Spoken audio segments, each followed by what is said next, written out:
Avant de commencer l'histoire, dites-nous d'où vous regardez en laissant un commentaire ci-dessous. Si vous appréciez cette vidéo, n'oubliez pas de liker et de vous abonner. Passez une merveilleuse journée. Profitez de l'histoire, tout le monde.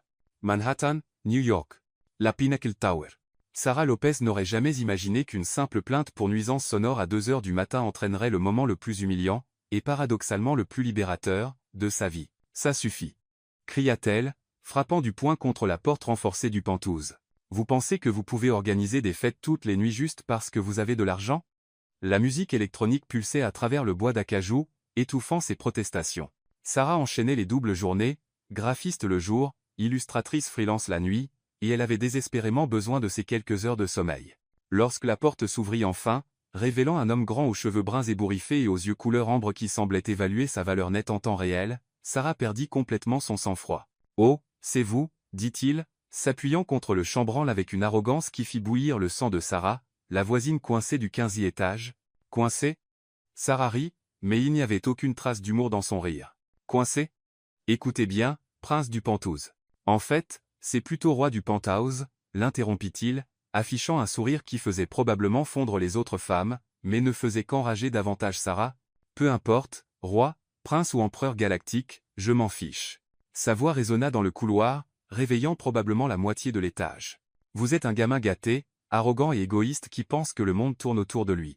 Une petite foule commença à se rassembler, des voisins en pyjama, le personnel de l'immeuble, même le gérant de l'immeuble apparut.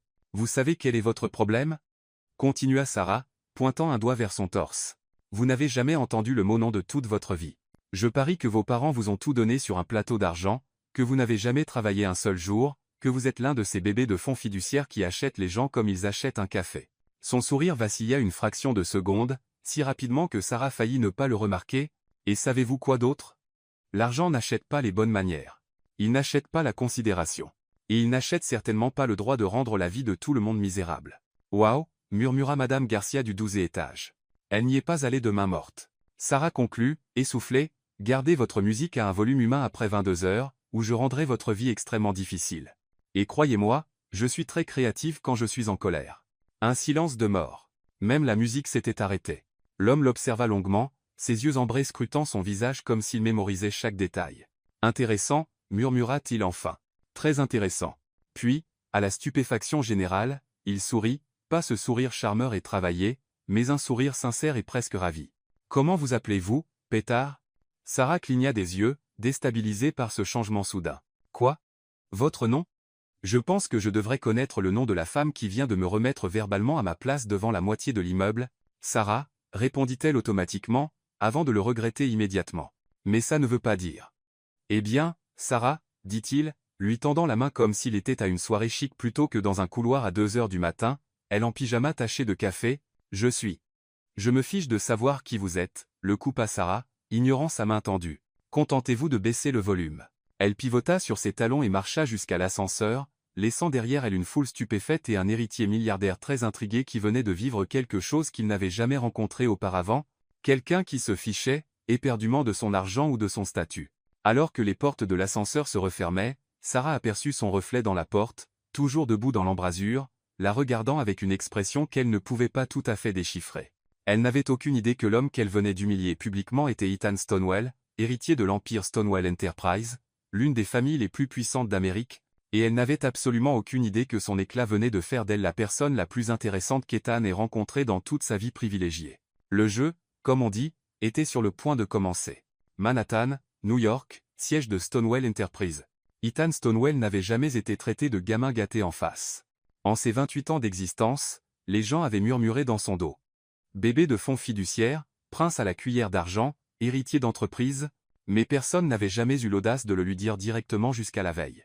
Il était assis dans son bureau d'angle au 52 étage de la Stonewell Tower, censé examiner les rapports trimestriels, mais son esprit revenait sans cesse à une paire d'yeux noirs furieux et à un pyjama taché de café. « Monsieur », son assistant James frappa à la porte vitrée, « votre rendez-vous de 10 heures est là. » « Annulez-le », dit Ethan sans lever les yeux de son écran d'ordinateur. « En fait, annulez tout jusqu'à midi. » James haussa un sourcil, mais hocha la tête. « Bien sûr, monsieur. Y a-t-il autre chose dont vous avez besoin? » « Des informations, » répondit Ethan, pivotant enfin sur sa chaise. « Je veux que vous trouviez tout ce que vous pouvez sur quelqu'un. » « Espionnage industriel, Monsieur? Demanda James, sortant sa tablette avec une efficacité rodée. Reconnaissance personnelle? Ethan s'adossa à son fauteuil en cuir. Sarah Lopez vit au 15B à la Pinnacle Tower. Je veux savoir où elle travaille, ce qu'elle fait, son passé, tout. James s'arrêta en plein tapotage. Monsieur, si je puis me permettre. Vous ne pouvez pas. Le ton d'Ethan était sans appel, mais une lueur amusée brillait dans ses yeux. Trouvez-moi simplement les informations. En 2 heures, James avait compilé un dossier complet qui aurait fait la fierté du FBI. Ethan le parcourut avec un intérêt croissant et quelque chose qui ressemblait étrangement à du respect.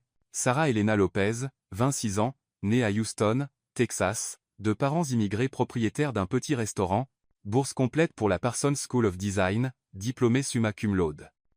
Pas de fonds fiduciaires, pas d'argent familial. Tout ce qu'elle possédait, elle l'avait gagné elle-même.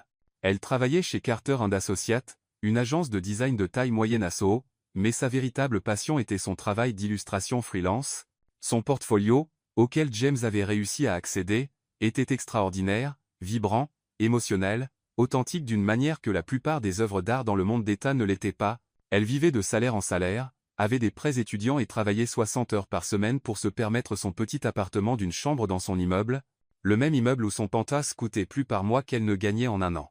Fascinant, murmura-t-il à lui-même, étudiant une illustration particulière, une scène de rue dans ce qui semblait être son ancien quartier à Houston, pleine de vie, de chaleur et de lutte. Chante téléphone vibra. Un SMS de sa mère. N'oublie pas le gala de ce soir. La fille Harrington sera là.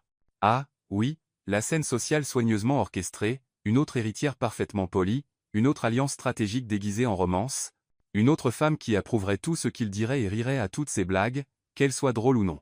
Contrairement à une certaine pétard qu'il avait traité de gamin gâté, Ethan prit une décision qui aurait choqué son conseil d'administration et probablement donné une légère crise cardiaque à sa mère. James, aplaté, libérait mon emploi du temps pour ce soir. Mais monsieur, le gala pour l'hôpital pour enfants envoyait un don. Un gros. Ethan rassemblait déjà ses affaires. J'ai des affaires plus importantes à régler. Pendant ce temps, chez Carter & Associates, Sarah vivait la pire journée de sa vie professionnelle, ce qui n'était pas peu dire, vu qu'elle avait déjà dû refaire une campagne entière parce que le client avait décidé qu'il détestait la couleur bleue. Lopez, tonna son patron, Michael Carter, à travers la salle de conférence ouverte. Elle attrapa son café, sa 4e tasse de la journée, et se précipita dans la salle de conférence au mur de verre où Michael l'attendait, les bras croisés et un air renfrogné qui aurait pu faire cailler du lait. Vous voulez bien expliquer ça? Il fit glisser une tablette sur la table. Sur l'écran se trouvait son dernier projet, une campagne pour une association locale à but non lucratif. C'était du bon travail, parmi ses meilleurs, en fait. Mais l'expression de Michael suggérait qu'elle avait personnellement insulté sa mère. Quel est le problème? Demanda Sarah, sincèrement perplexe. Le problème, dit Michael, sa voix dégoulinant de condescendance, c'est que vous avez complètement dévié du script. Le client voulait quelque chose de sûr, d'entreprise, d'ennuyeux. Au lieu de ça, vous leur avez donné ça, cette manipulation émotionnelle. Sarah se hérissa. Ça s'appelle raconter une histoire authentique, Michael. L'association aide les vétérans sans abri. J'ai pensé que montrer leur humanité plutôt que de les traiter comme des statistiques serait plus efficace. Vous avez eu tort. Michael s'adossa à son siège. Le client envisage de revoir son contrat. Ils veulent quelque chose de plus traditionnel. Traditionnel signifiant sans âme. Traditionnel signifiant professionnel, le ton de Michael était sans appel. Refaites-le. Rendez-le conforme aux attentes de l'entreprise. Et Sarah, la prochaine fois, respectez le brief. En retournant à son bureau, son téléphone vibra avec un SMS de sa meilleure amie et colocataire, Emily. Mauvaise journée? On dirait que tu veux tuer quelqu'un. Sarah leva les yeux pour voir Emily lui sourire de l'autre côté du bureau. Emily travaillait à la comptabilité mais avait une capacité étrange à lire les humeurs de Sarah à 15 mètres de distance. Pire, répondit Sarah par SMS. J'ai l'impression de perdre mon âme créative. Café plus tard? J'ai des potins qui pourraient te remonter le moral. Définis potin. Tu te souviens de ton prince du Penthouse d'hier soir? J'ai fait quelques recherches. Le cœur de Sarah fit un bond étrange dans sa poitrine. Elle se dit que c'était de l'appréhension, pas de la curiosité. J'ai même fique, mentit-elle. Bien sûr que non. Retrouve-moi chez Joe à 18 h. Et Sarah, tu devrais être t'asseoir pour ça. Le reste de l'après-midi s'écoula comme un escargot blessé. Chaque fois que Sarah essayait de se concentrer pour rendre sa campagne sincère plus conforme aux attentes de l'entreprise, son esprit vagabondait vers des yeux ambrés et ce sourire exaspérant. À 17h47 précise, elle était dehors et courait presque jusqu'à Joe's Coffee, Le petit café à 2 pâtés de maison où elle et Emily se retrouvaient pour des sessions de potin d'urgence depuis qu'elles avaient emménagé à New York 3 ans plus tôt. Emily était déjà là, pratiquement bondissante sur son siège, à peine capable de contenir son excitation. « Ok », dit Sarah en se glissant sur la banquette en face d'elle, « balance. Emily se penchanaant, conspiratrice. Ton prince du Penthouse. Il s'appelle Ethan Stonewell. » Sarah haussa les épaules. « Donc, un mec riche avec un nom de mec riche. Choquant. » Sarah, les yeux d'Emily s'écarquillèrent, « Stonewell.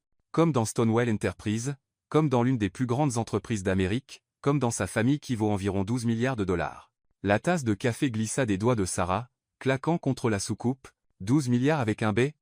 Emily sortit son téléphone, montrant à Sarah un article de Forbes. « Ce n'est pas juste riche, ma belle. C'est la royauté américaine, et tu l'as traité de gamin gâté devant la moitié de ton immeuble. » Sarah fixa la photo sur l'écran, un portrait professionnel qui rendait ses yeux ambrés encore plus intenses. « Oh non » murmura-t-elle. « Oh non, oh non, oh non. Oh si, dites. Emily Joyousment.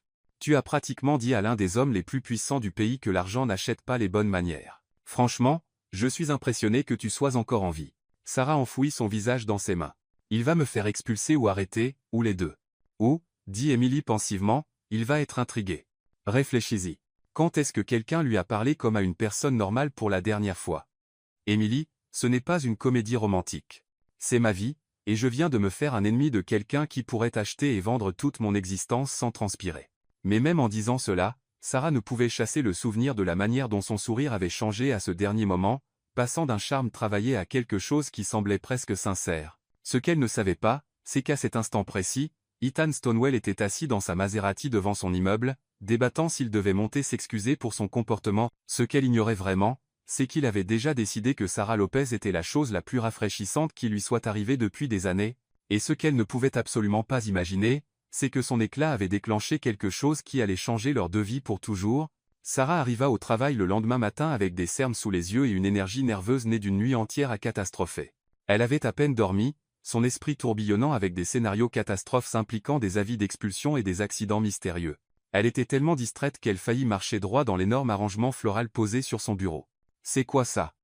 Sarah s'arrêta net, fixant le bouquet élaboré de roses blanches et de pivoine qui coûtait probablement plus cher que son budget mensuel pour les courses. « Quelqu'un a un admirateur secret ?» chanta Emily depuis le box voisin, mais sa voix portait une note d'inquiétude. « Ça a été livré par coursier il y a environ 20 minutes. Un coursier très chic. » L'estomac de Sarah se noua. Elle tendit la main vers la petite carte blanche nichée parmi les fleurs, les doigts tremblants. « Mademoiselle Lopez, je crois que nous sommes partis du mauvais pied. Voulez-vous vous joindre à moi pour un café cet après-midi pour discuter de nos relations de voisinage? 15 heures à café, Luna et Stonewell. P.S. Je promets de garder ma voix à un volume approprié. » « Oh, c'est mauvais, » murmura Sarah, s'effondrant dans son fauteuil. « C'est très, très mauvais. Qu'est-ce que ça dit ?» Emily grimpait pratiquement par-dessus la cloison du box. Sarah lui montra la carte. Les yeux d'Emily s'écarquillèrent. « Ok, peut-être que ce n'est pas si grave. Je veux dire, il te propose un café, pas d'envoyer des avocats. Emily, les milliardaires ne demandent pas aux gens de prendre un café, ils les convoquent. C'est une convocation déguisée en invitation. » Sarah était en train de spirale, elle le savait, mais elle ne pouvait pas s'arrêter. « Il veut probablement m'humilier en public avant de détruire ma vie. » Ou, la voix de Michael Carter coupa à travers sa panique, « Il veut discuter affaires. » Les deux femmes se tournèrent pour voir leur patron debout derrière elles, regardant les fleurs avec un intérêt à peine dissimulé. « Monsieur Carter » commença Sarah, mais il leva une main. « Lopez. Dans mon bureau. Maintenant. » Cela devenait un schéma très indésirable. Dans la salle de conférence, Michael était assis en face d'elle avec l'expression d'un requin qui venait de sentir du sang dans l'eau. « Alors, commença-t-il, joignant les doigts, vous voulez bien expliquer comment vous connaissez Ethan Stonewell? Nous sommes voisins. » Ce n'était pas techniquement un mensonge. Voisins, les sourcils de Michael s'envolèrent. Vous êtes voisin avec l'héritier d'une fortune de 12 milliards de dollars. Ce n'est pas comme si nous étions amis ou quoi que ce soit, dit rapidement Sarah. Nous vivons juste dans le même immeuble, non? Michael ne la croyait clairement pas, mais son expression passa de suspicieuse à calculatrice. Eh bien, puisque vous êtes si voisins, peut-être pourriez-vous glisser un mot pour notre firme. Stonewell Enterprise cherche une nouvelle agence créative. Le cœur de Sarah s'effondra. Bien sûr, tout revenait toujours à l'argent et aux relations. Je ne pense pas Spencer. Lopez. Un contrat avec Stonewall pourrait assurer l'avenir de cette firme pendant des années. Pourrait vous assurer un avenir pendant des années. Michael Sepenchenawant. Je suis sûr que M. Stonewall serait très reconnaissant de toute aide que vous pourriez fournir. L'implication pesait lourd dans l'air. Sarah se sentait malade. Je vais y réfléchir, parvint-elle à dire. Ponfil. Et Lopez, ne le faites pas attendre. Café Luna, 15 heures. Sarah se tenait devant le café branché de Soho, essayant de rassembler le courage d'entrer. Elle avait changé de tenue 3 fois, optant finalement pour une robe noire simple, assez professionnelle pour une réunion d'affaires, mais assez décontractée pour ne pas sembler qu'elle faisait trop d'efforts. Elle faisait énormément d'efforts. À travers les grandes fenêtres, elle pouvait le voir assis à une table d'angle, faisant défiler son téléphone. Il semblait différent à la lumière de l'après-midi, toujours d'une beauté dévastatrice, mais plus humain, moins comme le prince arrogant du Penthouse, et plus comme un gars ordinaire attendant un café, un gars ordinaire qui pourrait acheter Manhattan, s'il en avait envie. Sarah prit une profonde inspiration et poussa la porte. Ethan leva les yeux lorsqu'elle s'approcha, et ce sourire, le sourire sincère de l'autre soir, s'étendit sur son visage. « Vous êtes venu ?» dit-il, se levant pour tirer sa chaise. « Je n'étais pas sûr que vous viendriez. »« Honnêtement, je n'en étais pas sûr non plus, » admit Sarah, s'installant sur son siège. « Café ?» Ethan fit un geste vers le barista. « S'il vous plaît. » Grand, fort, peut, être intraveineux. Il rit, vraiment rit. Et Sarah sentit une partie de sa tension s'apaiser. Peut, être que ce ne serait pas un désastre complet. Alors, dit-elle une fois qu'ils eurent leur boisson, de quoi s'agit-il? Êtes-vous ici pour exiger des excuses? Me poursuivre pour détresse émotionnelle? Me faire arrêter pour trouble à l'ordre public? En fait, dit Ethan, s'adossant à sa chaise, je voulais vous remercier. Sarah cligna des yeux. Pardon, quoi? Merci. Pour l'autre soir. Son expression devint sérieuse. Savez-vous depuis combien de temps personne ne m'a parlé comme ça? Comme si j'étais juste une personne. Comme si vous étiez un crétin, vous voulez dire? Comme si j'étais une vraie personne qui pouvait être tenue responsable de ses actions, corrigea Ethan. La plupart des gens me traitent comme si j'étais une sorte de dieu qui ne peut rien faire de mal, ou ils sont tellement intimidés qu'ils peuvent à peine parler. Vous m'avez remis à ma place. C'était rafraîchissant. Sarah le fixa. Vous plaisantez. Non. Ethan se pencha en avant, ses yeux ambrés fixés sur son visage. Dites-moi quelque chose, Sarah. Que savez-vous de l'entreprise de ma famille? Honnêtement, juste ce qu'Emily a trouvé sur Google hier, quelque chose à propos de l'immobilier, de la technologie et d'une richesse obscène. Immobilier, technologie, médias, hôtellerie. Nous avons nos doigts dans beaucoup de tartes. Ethan marqua une pause. Mais ce que nous n'avons pas, c'est de l'authenticité. Tout ce que nous touchons devient poli, corporatif et sans âme. Le mot frappa Sarah comme un coup physique. C'était exactement ce qu'elle avait dit de son propre travail la veille. J'ai regardé votre portfolio, continua Ethan. Votre vrai travail, pas les campagnes corporatives. C'est incroyable, Sarah. Il y a quelque chose que tout l'argent du monde ne peut pas acheter. Du cœur. Comment avez-vous Sarah comment ça, puis secoua la tête. Peu importe, ressources de milliardaires, je comprends. J'ai une proposition pour vous. Et voilà, la vraie raison de cette rencontre. Laissez-moi deviner, dit Sarah, ses murs défensifs se redressant. Vous voulez m'embaucher pour rendre votre entreprise plus authentique? Ajouter du cœur à votre empire sans âme? Non, dit Ethan doucement. Je veux que vous m'appreniez. Vous apprendre quoi? À être réel? À connecter avec les gens sans calculer leur valeur nette? Ah, je ne sais pas, avoir une conversation réelle sans que ce soit une transaction commerciale? Sarah rit, mais il n'y avait aucun humour dedans. Vous êtes sérieux? Vous voulez que je vous donne des leçons pour être humain? Je sais comment ça sonne, dit Ethan rapidement. Mais réfléchissez-y. Quand avez-vous rencontré pour la dernière fois quelqu'un de mon monde qui n'était pas complètement déconnecté de la réalité? J'ai été entouré de bénis oui-oui et de grimpeurs sociaux toute ma vie. Je ne sais pas comment parler à quelqu'un qui ne veut rien de moi. Qu'est-ce qui vous fait penser que je ne veux rien de vous? Ethan sourit de nouveau avec ce sourire sincère. Parce que vous avez clairement dit que vous pensez que je suis un gamin gâté qui ne mérite pas l'air qu'il respire. Eh bien, quand vous le dites comme ça. Écoutez, dit Ethan, posant sa tasse de café et la fixant d'un regard direct qui fit frémir son estomac de manière qu'elle ne voulait absolument pas analyser, je ne vous demande pas de m'aimer. Je vous demande de m'aider à devenir quelqu'un qui mérite d'être aimé. Sarah resta silencieuse un long moment, étudiant son visage à la recherche du moindre signe de manipulation ou de motif caché. Tout ce qu'elle vit était quelque chose qui ressemblait étrangement à de la vulnérabilité. Que proposez-vous exactement? Passez du temps avec moi. Montrez-moi votre monde. Apprenez-moi ce que c'est de travailler pour quelque chose, de lutter pour quelque chose, de se soucier de quelque chose d'autre que des marges bénéficiaires et des cours des actions. Ethan marqua une pause. En échange, je vous aiderai avec ce dont vous avez besoin, conseils de carrière, connexion, financement pour votre art, ce que vous voulez. Et si je dis non? Alors vous dites non. Je respecterai votre décision. Je déménagerai du Penthouse si ça vous met plus à l'aise. Et nous ferons comme si cette conversation n'avait jamais eu lieu. L'esprit de Sarah s'emballa. C'était insensé. Toute la situation était complètement ridicule. Mais il y avait quelque chose dans sa voix, quelque chose de sincère qui la faisait croire qu'il était sérieux. Et honnêtement, qu'avait-elle à perdre? Sa carrière stagnait. Son patron était un cauchemar. Et elle arrivait à peine à payer son loyer. Peut-être que c'était sa chance de prendre enfin de l'avance. Ou peut-être était-ce exactement comme ça que les jeunes femmes disparaissaient dans les documentaires sur les crimes réels. Comment puis-je savoir que ce n'est pas un jeu élaboré pour vous? Un mec riche qui décide de s'encanailler avec la pauvre fille pour se divertir?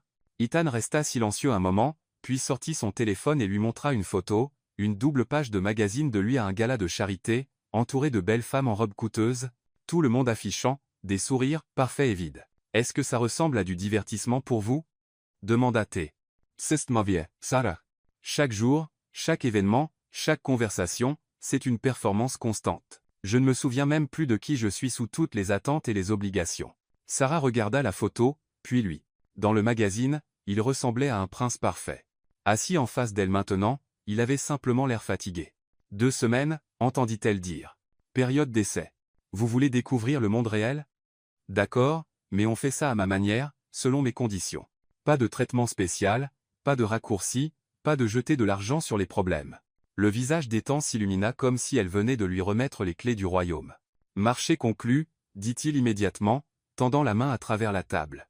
Sarah regarda sa main offerte un moment, puis la serra, essayant d'ignorer la manière dont sa peau frémissait au contact. Marché conclu. Mais Ethan, si vous faites du mal à mes amis, si vous m'embarrassez publiquement, ou si vous transformez ça en un spectacle pour les réseaux sociaux, je ferai passer mon petit discours dans le couloir pour une lettre d'amour. Compris? Compris? Son sourire était maintenant pure malice. Alors, professeur, par où commence-t-on? En le regardant, vraiment en le regardant, Sarah eut le sentiment distinct qu'elle venait d'accepter quelque chose qui changerait tout. Elle espérait juste que cela ne la détruirait pas dans le processus. Absolument pas. Sarah se tenait dans le hall de la Pinnacle Tower, à 7 heures précises, fixant ce qui ne pouvait être décrit que comme une couverture mobile de Forbes. Ethan émergea de l'ascenseur, portant un costume gris anthracite parfaitement taillé qui coûtait probablement plus cher que sa voiture, les cheveux impeccablement coiffés, semblant prêt à conclure un contrat d'1 milliard de dollars, pas à apprendre ce qu'est la vraie vie. Qu'est-ce qui ne va pas avec ce que je porte? Demanda Ethan, sincèrement perplexe en ajustant ses boutons de manchette en platine. Tout? Sarah croisa les bras. Leçon numéro 1. Les vraies personnes ne portent pas de costume à 1000 dollars pour aller faire des courses. On va faire des courses? On va faire des courses. Mais d'abord, on va faire du shopping. Du shopping. Elle désigna sa tenue. Vous avez l'air de quelqu'un qui va saisir une maison. Il faut qu'on arrange ça. Ethan baissa les yeux sur sa tenue. C'est du Tom Ford. C'est un très bon costume. Je suis sûr que oui. Il crie aussi j'ai plus d'argent que de bon sens à tout le monde dans un rayon de 5 pâtés de maison. Sarah commença à marcher vers la porte. Allez, on va chez Target. Target? Ethan prononça le mot comme si elle avait suggéré de visiter Mars. Target? Vous savez, le magasin avec le logo en cible rouge où les gens normaux achètent des vêtements normaux à des prix normaux. Le trajet jusqu'à Target dans la Maserati d'Ethan fut une expérience en soi. Sarah avait insisté pour conduire.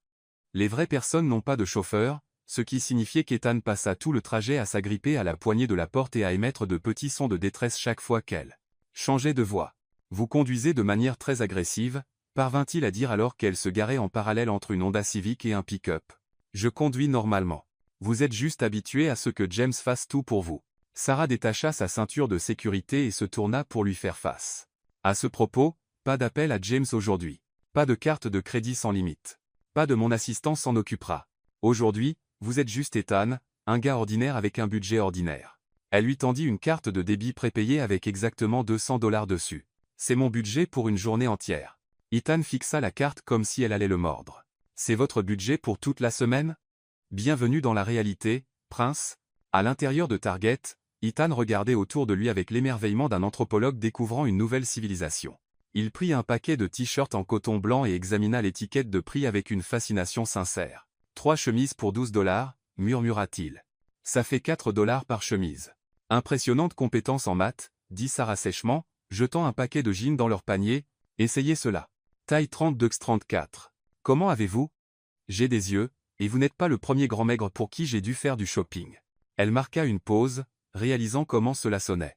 Mon frère, clarifia-t-elle rapidement. Au Texas. 20 minutes plus tard, Ethan émergea de la cabine d'essayage en ayant l'air normal. Les jeans lui allaient parfaitement, et le simple t-shirt henley bleu marine épousait son corps d'une manière qui fit oublier à Sarah comment respirer pendant un moment. Alors, je suis comment? Demanda-t-il, passant ses mains sur le tissu inhabituel. Comme une vraie personne, dit Sarah, essayant de garder sa voix stable. On prend 2 paires de jeans, 4 chemises, et elle attrapa un sweat à capuche en solde. Ça. C'est gris, dit Ethan, tenant le sweat comme s'il l'avait personnellement offensé. C'est pratique, et c'était à 15 $. Dans votre monde, c'est de l'argent de poche pour le déjeuner. Dans mon monde, c'est 3 repas. Ils passèrent l'heure suivante à déambuler dans Target, Sarah fournissant un commentaire continu sur l'économie de la vie quotidienne.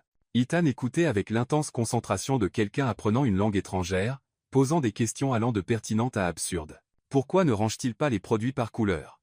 Demanda-t-il dans la section des produits frais. Parce que ce n'est pas comme ça que les gens font leurs courses. Vous ne pensez pas, il me faut quelque chose de rouge pour le dîner. Vous pensez, il me faut des tomates pour une sauce pasta. Mais est-ce que ça ne serait pas plus esthétique? Ethan, ce n'est pas une séance photo. C'est un supermarché. La fonction avant la forme. Ils étaient dans l'allée des céréales quand le désastre frappa. Ethan tendit la main vers une boîte de granola artisanale bio qui coûtait 18 $. Non, dit Sarah fermement, prenant la boîte de ses mains et la remplaçant par un sac de céréales de marque distributeur, ça coûte 4 $ et a la même valeur nutritionnelle. Mais l'autre est bio. Et celui-ci ne nécessitera pas de prendre un petit prêt. Elle brandit le sac générique. Leçon du monde réel numéro 2. Les marques sont souvent juste un emballage coûteux autour du même produit de base. Ethan fixa les céréales de marque distributeur comme s'il s'agissait d'un puzzle qu'il ne pouvait résoudre. Mais comment savez-vous que c'est de bonne qualité? Vous lisez les ingrédients, vérifiez les informations nutritionnelles, et parfois, il faut juste faire confiance que tout ce qui est bon marché n'est pas de la camelote. Sarah adoucit légèrement son ton. Écoutez, je ne dis pas que les choses chères ne valent jamais le coup. Mais la plupart du temps, vous payez pour l'étiquette, pas pour le produit. Ils passèrent à la caisse sans incident majeur, bien qu'Ethan sembla sincèrement choqué lorsque le total s'éleva à 63,47 $. C'est tout? Demanda-t-il alors que Sarah lui tendait le reçu. Pour tout ça? C'est tout. Vous venez d'acheter une semaine de vêtements et de nourriture pour moins que ce que vous dépensez probablement pour un seul déjeuner. Ethan étudia le reçu comme s'il contenait les secrets de l'univers. J'ai dépensé 200 $ pour le déjeuner hier. Bien sûr que oui. Sarah secoua la tête. Allez, la vraie éducation commence maintenant. Leur prochaine étape fut le métro, ce qui s'avéra être une aventure en soi. Ethan n'avait clairement jamais utilisé les transports en commun, et Sarah l'observa avec un amusement à peine dissimulé alors qu'il essayait de comprendre la machine à billets Metrocard. Elle n'accepte pas ma carte, dit-il, la frustration perçant dans sa voix. Parce que vous essayez d'utiliser une Amex noire. Ça prend du liquide ou une carte de débit. Sarah intervint et acheta leur carte. Et il faut passer vite. Mais pas trop vite. Et si ça ne marche pas la première fois, vous attendez 3 secondes et vous réessayez. Ça semble inutilement compliqué. Bienvenue dans la vie des 99% restants. Le trajet en métro jusqu'à Brooklyn fut une éducation en soi. Ethan était assis raide comme un piquet, clairement mal à l'aise avec la proximité des étrangers, les bruits, les odeurs, le chaos général des transports en commun à l'heure de pointe. Détendez-vous, murmura Sarah alors qu'un groupe d'adolescents riait bruyamment de l'autre côté de la voiture. Ce sont juste des gamins qui font les gamins, pas une menace pour votre existence. Je le sais intellectuellement, les jointures d'étain étaient blanches là où il agrippait le poteau, mais je n'ai jamais été dans un espace confiné avec autant de gens qui ne sont pas à mon service. Sarah ressentit une pointe de quelque chose qui aurait pu être de la sympathie. C'est accablant au début, mais regardez autour de vous. Vraiment. Ce sont juste des gens qui vivent leur vie, allant au travail, rendant visite à leur famille, faisant des courses. Comme vous, mais dans des circonstances différentes. Ethan regarda, et peu à peu, sa posture se détendit. Lorsqu'ils atteignirent leur arrêt, il observait les autres passagers avec une curiosité sincère plutôt qu'une terreur à peine dissimulée. « Où allons-nous » demanda-t-il alors qu'ils émergeaient de la station de métro dans la lumineuse matinée de Brooklyn. « Mon ancien quartier. Je veux vous montrer où j'ai grandi. » Ils marchèrent dans les rues de Sunset Park, passant devant des bodegas et des laveries, des petits restaurants et des jardins communautaires. Ethan regardait autour de lui avec le même émerveillement qu'il avait montré chez Target, mais cette fois, il y avait quelque chose de plus profond dans son expression. C'est tellement. Commença-t-il, puis s'arrêta. Pauvre ? Proposa Sarah, Une pointe défensive dans la voix. Vivante. Dit Ethan doucement. Il y a tellement de vie ici. De l'énergie. Les gens se parlent réellement dans la rue. Ils s'arrêtèrent devant un petit centre communautaire où un groupe d'enfants jouait au basket sur le terrain extérieur. Le son des balles rebondissant et des cris emplissait l'air, mêlé à de la musique venant d'une enceinte et au bourdonnement général de la vie urbaine. Je venais ici après l'école, dit Sarah, s'appuyant contre la clôture. Quand mes parents travaillaient tard au restaurant, Madame Wong, sans lien de parenté, dirigeait le programme après, école. C'est elle qui m'a d'abord encouragé à dessiner. Est-elle encore là? Elle a pris sa retraite l'année dernière, mais elle fait encore du bénévolat. Sarah sourit à ce souvenir. Elle disait que tout le monde a un don, mais que tout le monde n'a pas la chance de le déballer. Elle s'est assurée que j'ai ma chance. Ethan resta silencieux un long moment, regardant les enfants jouer. J'avais des tuteurs, dit-il enfin, des leçons de piano, de tennis, de voile, tout soigneusement planifié et supervisé. Je ne pense pas avoir jamais juste joué. C'est triste. Je ne le pensais pas à l'époque. Je pensais que c'était juste comme ça que la vie fonctionnait. Il se tourna pour la regarder. Quand avez-vous su que vous vouliez être artiste? J'avais 8 ans. Ma mère faisait des doubles journées, et j'étais coincé à la maison avec la grippe. Tout ce que j'avais, c'était une boîte de crayons de couleur et du papier d'ordinateur que mon père avait ramené de son travail de bureau. Les yeux de Sarah devinrent distants. J'ai dessiné notre appartement, mais comme je voulais qu'il soit, avec de grandes fenêtres, des couleurs vives et de l'espace pour que ma mère puisse se vernir les ongles sans s'asseoir sur le comptoir de la cuisine. Vous l'avez encore? Le dessin? Non, mais j'ai ça. Elle sortit son téléphone et lui montra son écran de verrouillage. Une photo d'un petit appartement soigné avec des murs jaunes vifs et des plantes en pot sur toutes les surfaces. L'appartement de ma mère maintenant. Elle a enfin ses grandes fenêtres. Ethan étudia la photo. Vous avez fait ça? Acheté l'appartement? Décoré? En fait, elle a économisé pendant des années pour déménager de notre ancien endroit. Je me suis juste assuré qu'il ressemble à la maison dont elle avait toujours rêvé. Sarah rangea son téléphone. C'est ce que l'art est censé faire, je pense, rendre les choses meilleures, plus belles, plus pleines d'espoir. C'est pour ça que vous étiez si en colère à propos de la campagne corporative. Sarah le regarda, surprise. Vous avez vraiment prêté attention à mon travail. Je vous ai dit, il a quelque chose que le mien n'a pas. Quelque chose que je veux comprendre. Ils se remirent à marcher, passant devant d'autres boutiques et cafés, chacun racontant une histoire de famille immigrée, de lutte communautaire et de petites victoires. Ethan posait des questions sur tout. Pourquoi il y avait tant de petits restaurants au lieu de chaînes? Comment fonctionnait le jardin communautaire? Ce que signifiaient les fresques sur les murs? Tout ici a une histoire, observa-t-il en passant devant une bodega avec des enseignes peintes à la main en 3 langues. C'est ce qui arrive quand les gens vivent vraiment quelque part au lieu de simplement y exister, dit Sarah. Quand votre survie dépend de la communauté plutôt que des portefeuilles d'actions. Ils s'arrêtèrent pour déjeuner dans un petit restaurant dominicain que Sarah connaissait depuis son enfance. La propriétaire, une femme ronde nommée Rosa, accueillit Sarah avec l'enthousiasme habituellement réservé aux héros de guerre de retour. « Mija, tu as amené un ami. » Les yeux de Rosa se posèrent immédiatement sur Ethan, le jaugeant avec l'œil exercé de quelqu'un qui avait élevé 5 enfants et pouvait repérer les ennuis à 3 pâtés de maison. « Voici Ethan, dit Sarah. Ethan, voici Rosa, le meilleur polo de Brooklyn. Asseyez-vous, asseyez-vous. » Rosa les guida vers une petite table près de la fenêtre. « Je vais vous apporter les bonnes choses. » Les bonnes choses se révélèrent être assez de nourriture pour une petite armée. Porc rôti lentement, riz et haricots, bananes plantains sucrés, et yucca avec une sauce à l'ail. Ethan fixa le festin avec quelque chose qui s'approchait de l'émerveillement. « C'est incroyable, dit-il après sa première bouchée. Combien coûte un repas comme celui-ci? 12 $, dit Sarah. Chacun. Ethan faillit s'étouffer avec son riz. 12 $? J'ai payé 50 fois ça pour un dîner. Est-ce que c'était 50 fois meilleur? Honnêtement, non. Pas même de loin. Rosa revint avec du café qu'on luche et un éclat maternel dans les yeux. Prends soin de celle-ci, dit-elle à Ethan, tapotant l'épaule de Sarah. Elle est spéciale. Cette fille travaille trop, ne mange pas assez, mais elle a un bon cœur. Je le vois, dit Ethan, et la sincérité dans sa voix fit chavirer l'estomac de Sarah. Après le déjeuner, ils marchèrent jusqu'à Prospect Park, où Sarah étendit une couverture qu'elle avait achetée chez Target plus tôt, et ils s'assirent sous un arbre, regardant les gens jouer au frisbee, et promener leurs chiens. « Parlez-moi de votre famille, » dit Ethan, s'allongeant sur la couverture et fermant les yeux contre le soleil de l'après-midi. « Que voulez-vous savoir? Tout. Comment ils sont, ce qu'ils font, pourquoi ils comptent pour vous. » Sarah s'installa à côté de lui, veillant à maintenir une distance respectable. « Mon père travaille dans la construction maintenant, mais il était comptable au Salvador. Ma mère nettoie des bureaux le jour et suit des cours en ligne le soir. Elle passe son jet d'en anglais. Ils sont mariés depuis 28 ans et se tiennent encore la main en regardant la télé. Ils ont l'air merveilleux. Ils le sont. Ils ont tout abandonné pour que j'aie des opportunités qu'ils n'ont jamais eues. Papa travaille 12 heures par jour pour que je puisse aller à l'école d'art. Maman a appris l'anglais en regardant des feuilletons pour pouvoir m'aider avec mes devoirs. La voix de Sarah s'adoucit. Ils n'ont jamais vu l'océan, mais ils m'ont aidé à déménager à New York parce qu'ils croyaient en mes rêves. Les avez-vous emmenés voir l'océan?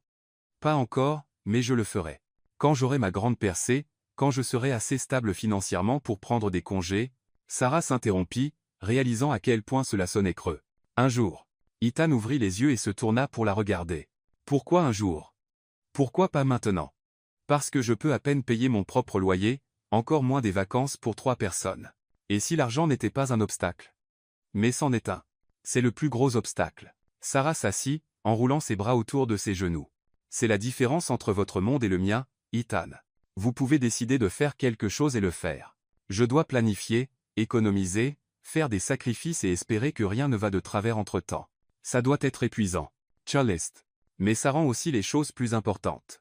Vous savez, quand vous devez travailler pour quelque chose, quand vous devez le choisir au détriment d'autre chose que vous voulez, ça devient précieux.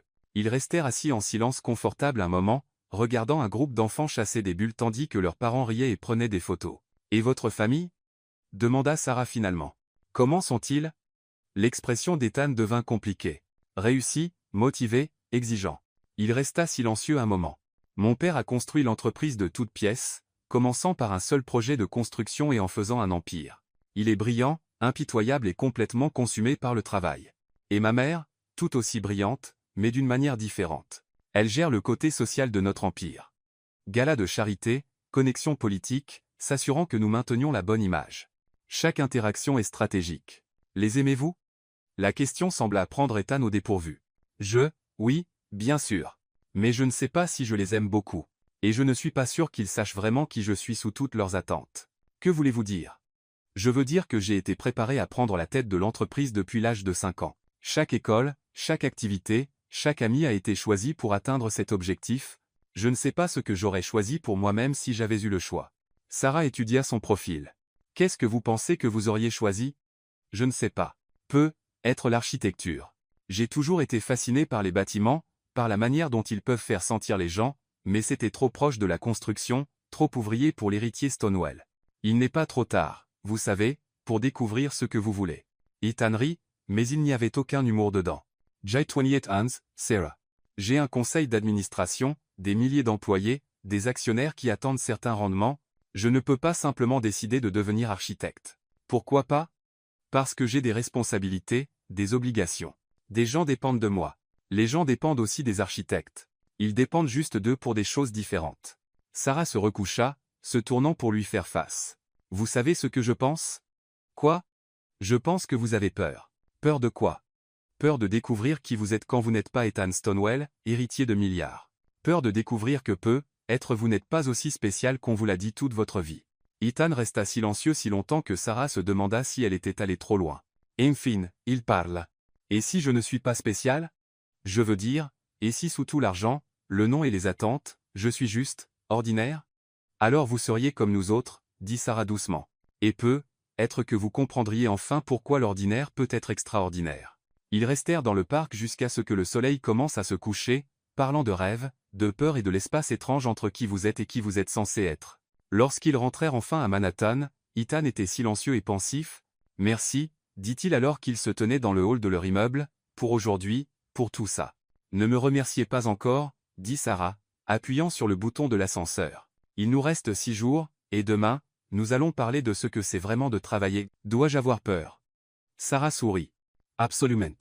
Alors que les portes de l'ascenseur se refermaient entre eux, Sarah aperçut le reflet d'Ethan dans le métal poli, toujours d'une beauté dévastatrice, mais d'une certaine manière plus réelle dans ses vêtements de Target et avec ses cheveux ébouriffés après s'être allongée sur l'herbe. Elle était dans de beaux draps, mais pour la première fois depuis des mois, elle était aussi excitée de voir ce que demain apporterait. L'alarme de Sarah sonna à 5h30, ce qui n'avait rien d'inhabituel. Ce qui était inhabituel, c'était le SMS qu'il attendait de la part d'Ethan, envoyé à 5h15, prêt pour le jour 2. Quel est le plan, coach? Elle fixa son téléphone, se demandant si les héritiers milliardaires se levaient normalement avant l'aube ou si la veille l'avait affecté plus qu'elle ne le pensait. Quoi qu'il en soit, elle avait l'éducation parfaite de prévu pour lui. Elle répondit par SMS. Retrouve-moi dans le hall à 6h30, habillé comme si tu allais vraiment travailler, et Ethan, apporte des gants. À 6h30 précise, Ethan apparut dans le hall, portant ses nouveaux jeans, un t-shirt gris, et des bottes de travail qui semblaient suspectes d'être coûteuses, mais au moins dans le bon style. Plus important encore, il avait l'air d'avoir réellement dormi, ce qui était plus que ce que Sarah pouvait dire d'elle-même. Elle avait passé la moitié de la nuit à penser à leur conversation dans le parc et à la manière dont il l'avait regardé quand elle l'avait traité de peureux. « Où allons-nous » demanda-t-il alors qu'il marchait vers la station de métro. « Queens. Nous allons passer la journée avec mon cousin Javier. Il dirige une entreprise de déménagement. » Ethan s'arrêta de marcher. « On va déménager des meubles ? On va faire un travail honnête pour un salaire honnête, corrigea Sarah. Javier manque de main-d'œuvre cette semaine, et j'ai promis de l'aider aujourd'hui.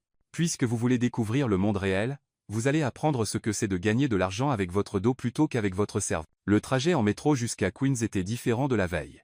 Ethan semblait plus à l'aise avec la foule, bien qu'il continuât à regarder autour de lui avec fascination les navetteurs matinaux, ouvriers du bâtiment, infirmières terminant leur garde de nuit, agents d'entretien rentrant chez eux. Ces gens ont travaillé toute la nuit, observa-t-il doucement. Certains d'entre eux. D'autres commencent juste leur journée. Le monde ne tourne pas aux horaires de banquier, Ethan. Quelqu'un doit garder les lumières allumées, le café en train de couler et les rues propres pendant que tout le monde dort. Ils émergèrent du métro dans une partie de Queens, qui ne ressemblait en rien aux tours étincelantes de Manhattan. Ici, les ateliers de réparation automobile côtoyaient les restaurants familiaux, et les bâtiments racontaient des histoires de décennies de travail acharné et de persistance communautaire. L'entreprise de déménagement de Javier opérait depuis un garage reconverti avec 2 camions garés dehors et une enseigne peinte à la main qui disait « Nous déménageons votre vie avec soin ». Javier lui-même les attendait, un homme compact dans la quarantaine avec des avant-bras comme des troncs d'arbres et un sourire qui pouvait alimenter une petite ville, Prima. Il enveloppa Sarah dans une étreinte d'ours qui la souleva de terre. « Et vous devez être le garçon riche dont elle m'a parlé. » Ethan, dit-il, tendant la main. Javier la regarda un moment, puis la serra avec une poigne qui testait si vous étiez sérieux au sujet du travail. Javier Ortiz. J'espère que vous êtes prêt à transpirer, parce qu'on a 3 déménagements aujourd'hui, et je ne paye personne pour rester planté là à avoir l'air joli. Le premier boulot était un petit appartement à Astoria. Un jeune couple déménageant d'un studio à une pièce. Cela semblait assez simple jusqu'à ce qu'ils atteignent le 4e étage sans ascenseur et découvrent que quelques assemblages requis étaient une énorme sous-estimation. « Ok, rookie, dit Javier, tendant une boîte à outils à Ethan. Vous êtes sur le montage de meubles avec Sarah. Je m'occupe du gros du travail avec Diego. » Diego s'avéra être le neveu de Javier, 19 ans, bâti comme un linebacker et doté de la capacité surnaturelle de porter un canapé sur 4 étages sans transpirer. « Ne te sens pas mal ?» murmura Sarah à Ethan alors qu'il regardait Diego naviguer sans effort avec une commode dans un coin étroit. Il n'est pas entièrement humain. L'appartement était un labyrinthe de cartons, de meubles démontés et de 2 jeunes dans la vingtaine très stressés qui s'excusaient sans cesse pour le chaos. Ce n'est pas grave, les rassura Sarah. Le premier grand déménagement de tout le monde est comme ça. Vous y repenserez et en rirez. Vraiment ? Demanda la petite amie, fixant le tas d'instructions Ikea éparpillées sur le sol. Absolument. Et dans 10 ans, vous aiderez un autre couple à comprendre de quel côté va la clé Allen. Ethan avait été chargé de remonter une bibliothèque, ce qui semblait simple jusqu'à ce qu'il réalise que les instructions avaient apparemment été écrites par quelqu'un qui n'avait jamais vu une bibliothèque. Sarah l'observa lutter avec la tâche apparemment simple pendant environ 10 minutes avant de prendre pitié de lui. « Ici, » dit-elle, s'agenouillant à côté de lui sur le sol. L'astuce avec Ikea, c'est d'ignorer les instructions et de comprendre à quoi la pièce est censée ressembler une fois terminée. Ça semble contre-intuitif. La plupart de la vie est contre-intuitive. C'est ce qui la rend intéressante. Elle lui montra comment identifier quelles pièces se connectaient réellement à quelles autres, ses mains guidant les siennes alors qu'il triait la quincaillerie. Vous voyez, les images mentent, mais la physique ne ment pas. En travaillant ensemble, il parvint à transformer le tas de bois et de vis en quelque chose qui ressemblait réellement à un meuble. Ethan se recula, et contempla leur œuvre avec la satisfaction de quelqu'un qui venait d'escalader l'Everest. On a construit ça, dit-il, de l'émerveillement dans la voix. Oui, et ça va contenir les livres de quelqu'un pendant des années. Leurs enfants liront peu, être certains de ces livres. Ce n'est pas rien, Ethan. Le deuxième déménagement fut plus difficile. Une femme âgée déménageant d'une maison où elle avait vécu pendant 40 ans vers une communauté pour seniors, Madame Kim avait emballé toute sa vie dans des cartons, et chacun semblait contenir une histoire qu'elle devait raconter. C'était la porcelaine de ma grand-mère, expliqua-t-elle à Ethan alors qu'il enveloppait soigneusement chaque pièce dans du papier journal. Elle l'a apportée de Corée quand elle a immigré en 1955. On ne l'utilisait que pour les occasions spéciales. C'est magnifique, dit Ethan, tenant une tasse à thé délicate peinte avec des fleurs de cerisier. Vous l'emportez avec vous? Oh, oui. Ma petite fille en voudra un jour, même si elle ne le sait pas encore. Madame Kim sourit. Les jeunes pensent toujours qu'ils n'ont pas besoin des vieilles choses jusqu'à ce qu'ils soient assez vieux pour comprendre ce qu'elles signifient. Sarah observa Ethan écouter les histoires de Madame Kim avec un intérêt sincère, posant des questions sur la Corée, l'immigration et ce que c'était de construire une vie dans un nouveau pays. Lorsqu'ils chargèrent le vaisselier dans le camion, il prit un soin particulier à le sécuriser lui-même. Elle nous confie son histoire, dit-il à Sarah alors qu'il se rendait au nouvel appartement de Madame Kim. C'est ce que ce travail est vraiment, appela Javier depuis le siège du conducteur. On ne déménage pas juste des affaires. On déménage les vies des gens, leurs souvenirs, leurs espoirs pour la suite. C'est pourquoi on fait attention, même quand on est fatigué. La communauté pour seniors était agréable, propre, bien entretenue, avec des activités et des soins médicaux et tout ce dont Madame Kim aurait besoin. Mais Sarah pouvait voir la tristesse dans les yeux de la femme âgée alors qu'il transportait ses affaires dans un espace 2 fois plus petit que sa vieille maison. C'est dur, dit Madame Kim doucement alors qu'Ethan remontait sa table de cuisine. 40 ans dans un endroit, et maintenant tout doit tenir dans 2 pièces. Mais vous emportez les choses importantes, dit Sarah gentiment. La porcelaine, les photos, les souvenirs, les choses qui font d'un endroit une maison. Est-ce que ça en aura l'air, d'une maison? Ethan leva les yeux de la table qu'il assemblait. Ma grand-mère a déménagé dans une communauté de retraités quand j'étais à l'université, dit-il. Elle était terrifiée à l'idée de se perdre dans un endroit qui ne parlait que de vieillir. Mais savez-vous ce qui s'est passé? Quoi?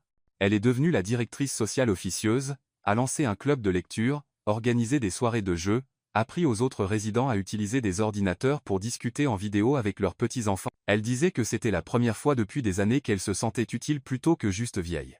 Le visage de Madame Kim s'éclaira légèrement. Il y a un cours de poterie ici le jeudi. Voilà, dit Ethan, vissant la dernière vis de la table. Nouvel endroit, nouvelle possibilité. Alors qu'il finissait d'installer l'appartement de Madame Kim, Sarah se surprit à regarder Ethan avec un regard nouveau.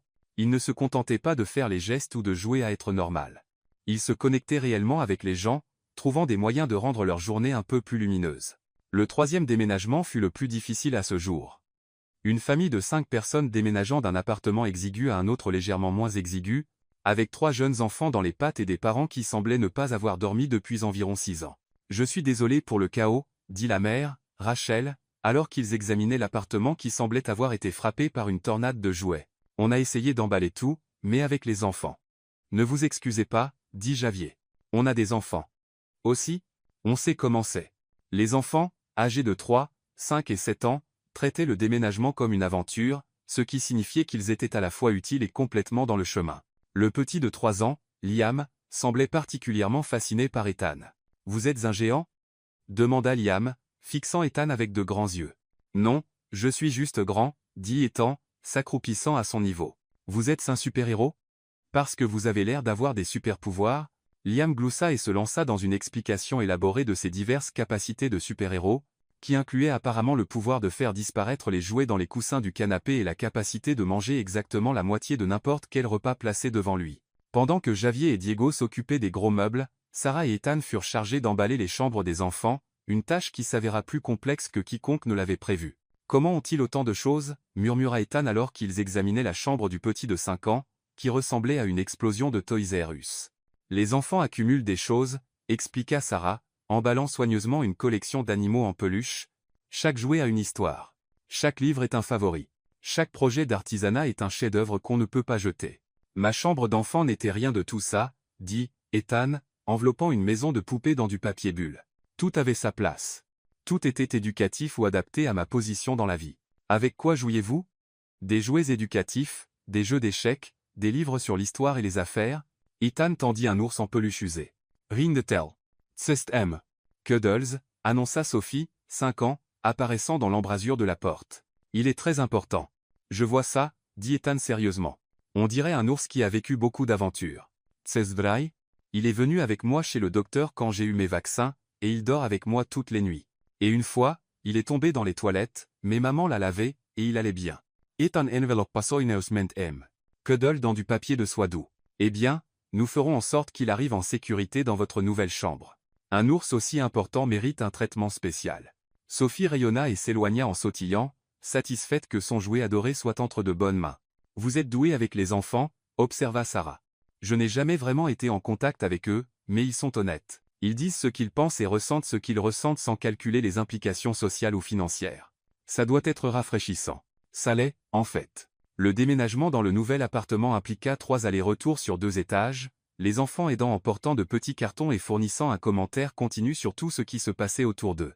Lorsqu'ils chargèrent le dernier camion, tout le monde était épuisé, en sueur et couvert d'une fine couche de poussière et de peluche de carton. « Combien vous devons-nous » demanda Rachel à Javier alors qu'il finissait d'installer les lits dans le nouvel endroit. Javier cita un prix qui fit grimacer Sarah. C'était juste, mais elle pouvait voir la famille calculer s'ils pouvaient se le permettre. En fait, dit Ethan, prenant Javier à part, j'aimerais couvrir les déménagements d'aujourd'hui, tous les 3. Javier fronça les sourcils. Ce n'est pas comme ça que ça fonctionne, garçon riche. Les gens paient pour un travail honnête avec de l'argent honnête. Alors, considérez ça comme un investissement dans mon éducation, dit Ethan. J'ai appris plus aujourd'hui que dans la plupart des cours universitaires. Madame Kim a partagé son histoire familiale avec nous. Cette famille nous a confié les trésors de leurs enfants, et le couple de ce matin nous a permis de participer à leur premier pas vers la construction d'une vie ensemble. Ça vaut plus que de l'argent. Tu ne comprends pas, dit Javier. Ce n'est pas une question de charité. C'est une question de gens qui gagnent ce qu'ils obtiennent et obtiennent ce qu'ils gagnent. Ethan resta silencieux un moment, puis hocha la tête. Vous avez raison. Mais et si? Et si j'engageais votre entreprise pour un travail? Un vrai travail qui paie de l'argent réel? Quel genre de travail? J'ai un pantouse rempli de meubles que je n'utilise jamais, d'art que je ne regarde jamais, de choses qui prennent juste de la place. Et si vous m'aidiez à déterminer ce dont j'ai vraiment besoin et à donner le reste à des familles qui pourraient en avoir l'utilité? Javier étudia le visage d'Ethan. Tu es sérieux? Mortellement sérieux? Et je paierai votre tarif complet. Marché conclu. Mais c'est moi qui décide de ce dont tu as vraiment besoin, pas toi. Chomeva. Ils se serrèrent la main, et Sarah sentit quelque chose changer dans sa poitrine.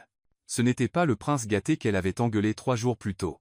C'était quelqu'un qui écoutait vraiment, qui apprenait vraiment. Le retour à Manhattan fut plus calme que le trajet du matin. Tous les 4 étaient fatigués, sales et satisfaits de la manière qui vient d'un travail bien fait. Ethan regardait par la fenêtre, observant Quinn céder la place à Manhattan, et Sarah pouvait presque le voir traiter tout ce qu'il avait vécu. « Un sou pour vos pensées, dit-elle doucement.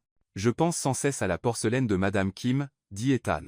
Comment sa grand-mère l'a transportée à travers un océan. Comment Madame Kim l'a gardée pour des occasions spéciales qui n'arrivaient presque jamais. Comment elle espère que sa petite-fille en voudra un jour. À quoi ça vous fait penser? J'ai un service de porcelaine qui est dans ma famille depuis 4 générations. Ça vaut probablement plus que la maison de Madame Kim. Je n'ai jamais mangé dedans. Je ne l'ai même jamais touché. Il est dans une vitrine climatisée parce qu'il est trop précieux pour être utilisé. Peut-être que c'est le problème. Que voulez-vous dire? Peut-être que les choses ne sont précieuses que si elles sont réellement valorisées, si elles sont utilisées, aimées et partagées plutôt que simplement conservées. Ethan resta silencieux jusqu'à ce qu'ils atteignent leur immeuble. Alors qu'il se tenait dans le hall, tout de couvert de poussière et épuisé, il se tourna pour lui faire face. « Je veux vous montrer quelque chose, dit-il. Demain. Quelque chose que je n'ai jamais montré à personne. Qu'est-ce que c'est? Un secret? Mon secret? » Il appuya sur le bouton de l'ascenseur pour le pantouse. « Mais d'abord, j'ai besoin de vous demander quelque chose. Aujourd'hui, quand nous travaillons, je me suis senti utile. Vraiment utile, pas juste décoratif. Est-ce que c'est ce que vous ressentez dans votre travail? » Sarah pensa à Michael Carter et à ses campagnes conformes aux attentes des entreprises, à devoir vider l'âme de son travail pour le rendre professionnel. Parfois, dit-elle honnêtement. Quand je fais mes propres projets, mon travail freelance, oui. Chez Carter & Associates, pas tellement. Pourquoi restez-vous? Parce que j'ai besoin d'un salaire stable. Parce que le travail freelance ne vient pas avec une assurance santé ou un revenu garanti. Parce que parfois, il faut compromettre ses rêves pour payer son loyer. Et si vous n'aviez pas à choisir? L'ascenseur arriva avant que Sarah ne puisse demander ce qu'il voulait dire, et ils montèrent dans un silence pensif. Alors que les portes s'ouvraient à son étage, Ethan attrapa sa main. « Merci, dit-il, pour aujourd'hui, pour m'avoir laissé faire partie de quelque chose de réel. Merci d'être vraiment venu, d'avoir écouté Madame Kim et joué avec les enfants et compris que le travail de Javier compte. Ça compte. Tout ça compte. » Les yeux ambrés d'Ethan étaient sérieux. « Je commence à comprendre pourquoi vous étiez si en colère cette première nuit. Ce n'était pas juste à cause du bruit, n'est-ce pas? » Non, dit Sarah doucement. C'était une question de respect. De reconnaître que les vies et les besoins des autres sont tout aussi importants que les vôtres. Je l'apprends.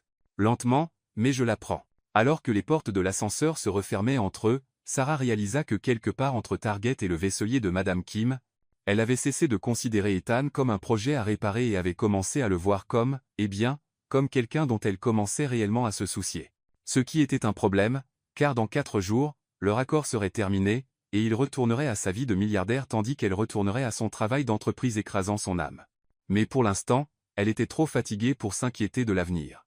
Demain, il voulait lui montrer un secret. Elle espérait juste que ce ne serait pas le genre de secret qui lui rappellerait à quel point leur monde était vraiment différent. Pendant ce temps, dans le Penthouse, Ethan se tenait dans son hall en marbre, toujours dans ses vêtements de travail, regardant autour de lui la perfection immaculée de son domicile avec de nouveaux yeux. Tout était beau, coûteux et complètement stérile, pas un seul objet déplacé, pas une seule chose qui racontait l'histoire de qui vivait vraiment ici. Il pensa à l'appartement de Madame Kim, encombré de souvenirs et de sens, au chaos du jeune couple qui parlait d'une vie en construction, à la famille avec les œuvres d'art de leurs enfants, sur le réfrigérateur et des jouets éparpillés comme des promesses de rire à venir. Son Penthouse ressemblait à une exposition de musée, comment vit l'autre moitié, vers 2025. Il sortit son téléphone et fit défiler jusqu'à un contact qu'il n'avait pas appelé depuis des mois. « Hélène, c'est Ethan. Oui, je sais qu'il est tard. J'ai besoin d'une faveur. On est grossé. Vous vous souvenez de ce cabinet d'architecture dont vous avez parlé? Celui qui se spécialise dans le design durable et axé sur la communauté? Je veux les rencontrer demain si possible. Non, ce n'est pas pour l'entreprise. C'est personnel. » Après avoir raccroché, Ethan marcha jusqu'à ses fenêtres du sol au plafond et regarda la ville s'étendant en dessous de lui. Quelque part là, dessous, Sarah passait probablement en revue sa journée, pensant au plan de demain, travaillant sur ses projets freelance qui signifiaient vraiment quelque chose pour les gens. Demain, il allait lui montrer le seul endroit de son monde qui lui semblait réel, le seul secret qu'il avait gardé même de sa famille. Et ensuite, il allait lui parler du plan qui s'était formé dans son esprit toute la journée, un plan qui pourrait changer leur vie si elle était assez courageuse pour lui faire confiance, et s'il était assez courageux pour risquer tout ce que sa famille avait construit sur la chance qu'il y avait quelque chose de plus important que l'argent, le pouvoir et le maintien du statu quo. Pour la première fois de sa vie, Ethan Stonewall était sur le point de parier sur son cœur plutôt que sur sa tête. Il espérait juste que cela ne les détruirait pas tous les deux. De retour à l'appartement 15B, Sarah se tenait dans sa petite douche, laissant l'eau chaude laver la poussière et la sueur de la journée. Mais elle ne pouvait pas effacer le souvenir des mains d'Ethan guidant les siennes alors qu'ils assemblaient des meubles, ou la manière dont il avait écouté les histoires de Madame Kim, ou à quel point il semblait naturel en jouant avec Liam et Sophie. Son téléphone vibra avec un SMS, d'Emily. Comment va l'opération humaniser le milliardaire? Sarah fixa le message longtemps avant de répondre. Je pense que je suis dans le pétrin. Bon pétrin ou mauvais pétrin? Le pire genre? Je pense que je l'aime vraiment. Comme dans Aimer, ou aimer comme dans Tu ne veux plus le tuer. Comme dans Je pense qu'il pourrait être une bonne personne sous tout l'argent et le privilège. Sarah, ma belle, ce n'est pas un pétrin. C'est du progrès. C'est un pétrin si je tombe amoureuse de quelqu'un dans le monde de qui je ne m'intégrerai jamais. Qui dit que tu dois t'intégrer dans son monde? Peut être qu'il s'intègre dans le tien. Les gens comme Ethan Stonewall ne s'intègrent pas dans des mondes comme le mien, Emily, ils les visitent. Ils les étudient. Ils peuvent même les apprécier pendant un temps. Mais ils ne restent pas. Tu n'en sais rien. Vraiment? Dans 4 jours, cette expérience sera terminée, et il retournera à être l'héritier de milliards pendant que je retournerai à faire des campagnes d'entreprise pour des clients ingrats. Ou, répondit Emily par SMS, quelque chose de complètement différent arrive, que aucun de vous n'a vu venir. Sarah voulait y croire, vraiment, mais elle avait appris il y a longtemps que les contes de fées étaient pour les gens qui pouvaient se permettre de croire aux fins heureuses. La vraie vie était plus désordonnée, plus compliquée, et bien moins indulgente envers les filles qui tombent amoureuses de princes, même des princes qui ont l'air bien dans des vêtements de chez Target, et qui n'ont pas peur de se salir les mains en déménageant des meubles. Demain, il voulait lui montrer un secret. Elle espérait juste que ce ne serait pas le genre de secret qui briserait la fragile connexion qu'ils construisaient, une conversation honnête à la fois. Sarah se réveilla avec 17 appels manqués et 43 messages textes, ce qui était soit un très bon signe, soit le début de l'apocalypse. Vu sa chance récente, elle pariait sur l'apocalypse. Les appels venaient de son patron, Michael Carter, et avaient commencé à 6h du matin. Les textos étaient d'Emily, de plus en plus frénétiques. « Regarde les nouvelles, Sarah. Regarde les nouvelles. Pourquoi tu ne réponds pas? OMG, ton prince du Penthouse est en première page du Times. Rappelle-moi. » Avec une appréhension croissante, Sarah attrapa son ordinateur portable et ouvrit le site du New York Times. Le titre la frappa comme un coup physique. L'héritier Stonewall aperçu travaillant pour une entreprise de déménagement, coup de pub ou crise personnelle? Sous le titre, une série de photos qui lui firent tomber l'estomac dans les talons. Ethan chargeant des meubles dans le camion de Javier, Ethan portant des cartons à l'étage, Ethan agenouillé dans l'appartement de Madame Kim, enveloppant soigneusement la porcelaine de sa grand-mère. Et dans plusieurs photos, clairement visibles à ses côtés, Sarah. L'article était un chef-d'œuvre de journalisme spéculatif, dépeignant Ethan comme soit en pleine dépression nerveuse, soit orchestrant un coup publicitaire élaboré. Il mentionnait sa mystérieuse compagne et spéculait sur le fait de savoir si la famille Stonewall était au courant des activités inhabituelles de leur héritier. Son téléphone sonna. Michael Carter. Lopez. Sa voix était si forte qu'elle dut éloigner le téléphone de son oreille. Viens au bureau. Maintenant. Michael, je peux expliquer. Tu peux expliquer pourquoi tu sors secrètement avec l'un des hommes les plus riches d'Amérique et que tu n'as pas pensé à le mentionner. Tu peux expliquer pourquoi mon employé était allé en première page de la section affaires, jouant à la maison avec un milliardaire. Ce n'est pas ce que ça semble. On dirait que tu nous as caché des choses, Lopez. Depuis combien de temps le vois-tu? Qu'est-ce qu'il t'a promis? Et plus important, que peut-il faire pour cette firme? Sarah ferma les yeux. Pinsua. Bien sûr, ce serait la première pensée de Michael.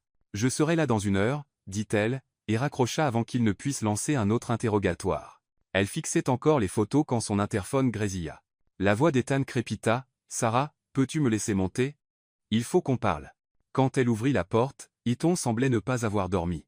Ses cheveux étaient en désordre, il portait encore les jeans de la veille, et son visage était marqué par l'épuisement et quelque chose qui ressemblait à de la panique. Tu as vu l'article, dit-il. Difficile de le manquer. C'est l'histoire principale sur 3 sites d'actualité différents.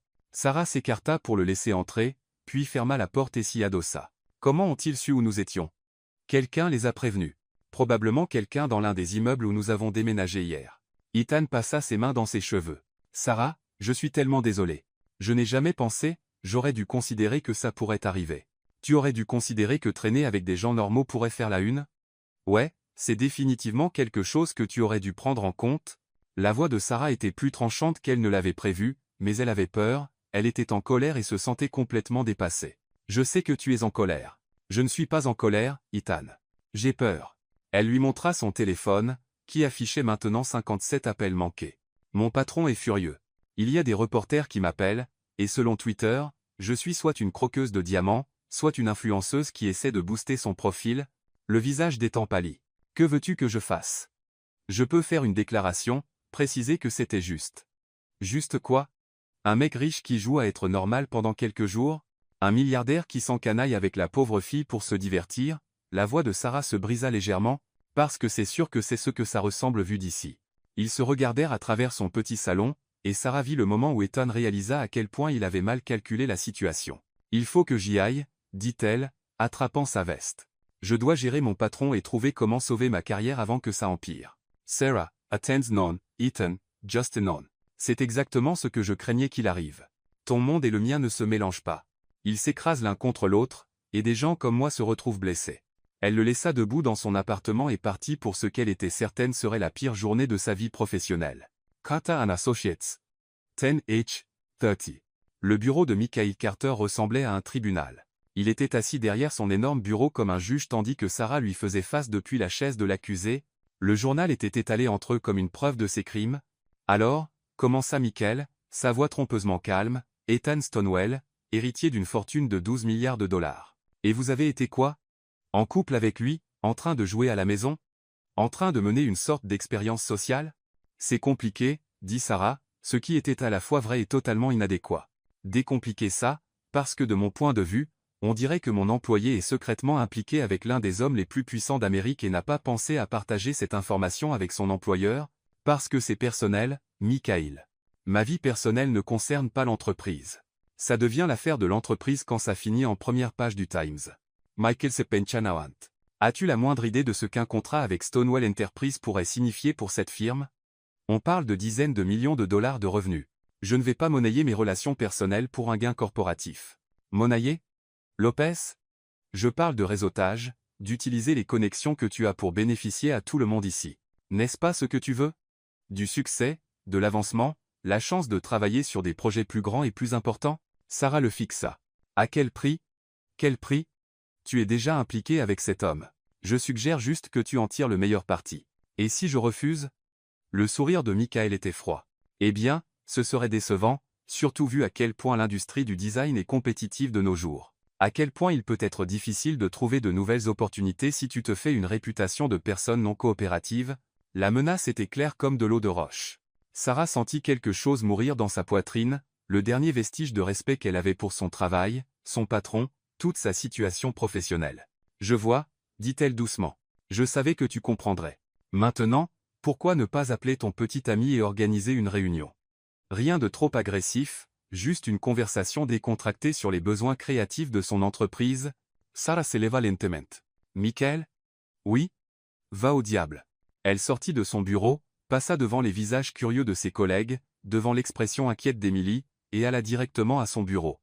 Elle ouvrit son ordinateur portable, ouvrit son modèle de lettre de démission et commença à taper. 20 minutes plus tard, elle envoya un courriel qui mettait fin à sa carrière chez Carter & Associates et peut être à sa carrière à New York tout entière. Son téléphone vibra avec un texto d'Ethan. « S'il te plaît, laisse-moi expliquer.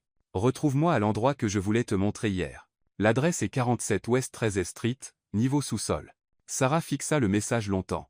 Chaque partie rationnelle de son cerveau lui disait de l'ignorer, de rentrer chez elle, de faire ses valises et de commencer à planifier son retour au Texas. Mais une petite partie têtue d'elle voulait savoir quel était son secret, ce qu'il avait été si impatient de partager avant que leur monde n'explose en gros titres et spéculations. Contre son meilleur jugement, elle prit le métro. 47 West 13th Street, 14H0. L'adresse menait à un immeuble anodin dans le village, le genre d'endroit devant lequel on passe 100 fois sans le remarquer. Sarah trouva l'entrée du sous-sol et frappa, incertaine de ce à quoi s'attendre. Ethan ouvrit la porte, et elle sut immédiatement que cet endroit était différent. Fini le prince poli, l'héritier impeccable.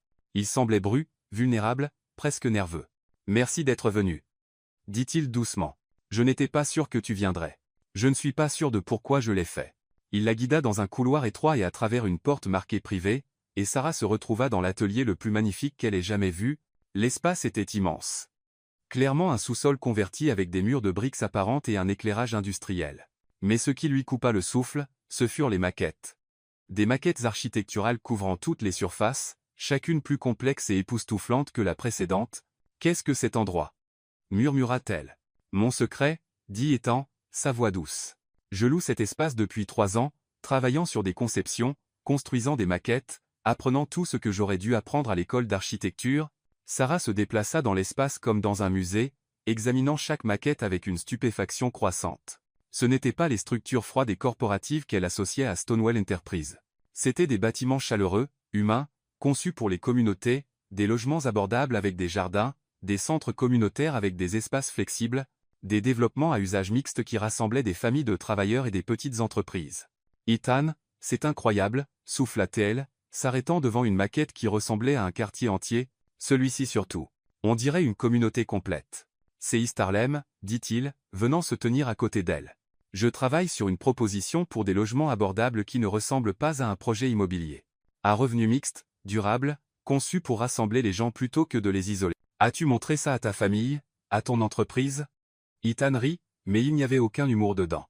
Mon père aurait une attaque. Ce n'est pas assez rentable, assez prestigieux, assez corporatif pour Stonewall Enterprises. Nous construisons des gratte-ciel de luxe et des complexes commerciaux, pas des centres communautaires pour les familles de travailleurs. Alors pourquoi continues-tu à les concevoir?